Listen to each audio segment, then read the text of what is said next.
Right. Alright, thank you for watching guys. Yan. Kakapit tayo guys.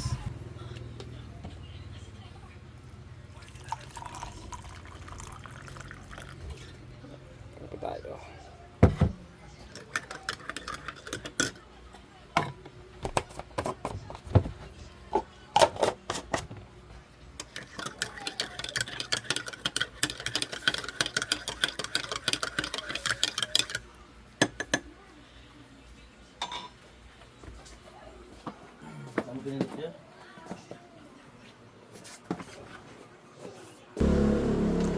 Yun.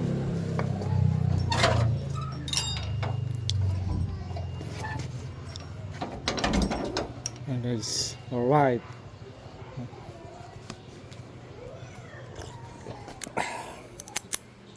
May time talaga na makakapag-isip ako ng para sa pamilya. Kasi kapag nandito ako lagi sa loob ng bahay, nandito lang ako sa lugar, parang hirap umangat. Ang hirap umangat. Ang hirap masenso. Kasi araw-araw kang may kita. Araw-araw ka naman may babayaran na utang. Araw-araw kang may bibilihin para sa pamilya mo. Pag isip-isip ko mag-abroad, ay di joke lang, maghanap ng iba pang pagkikitaan,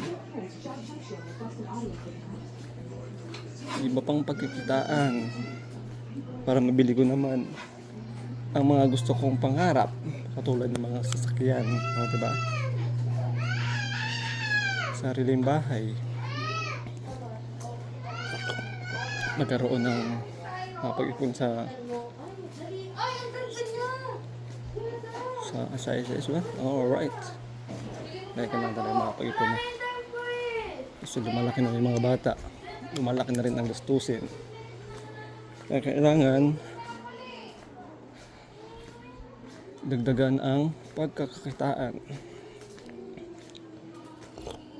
Kasi dito sa lugar na to, isang kayod, isang tuka lang kami sa mahal ng bilihin. Kaya kailangan ko na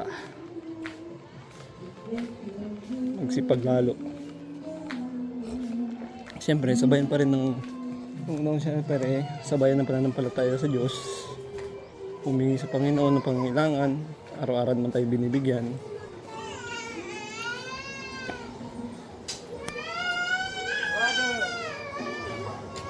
Kaya kailangan talaga na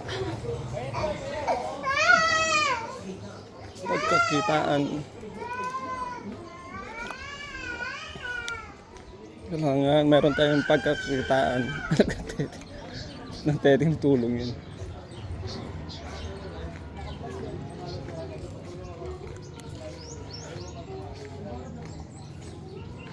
Kaya kailangan.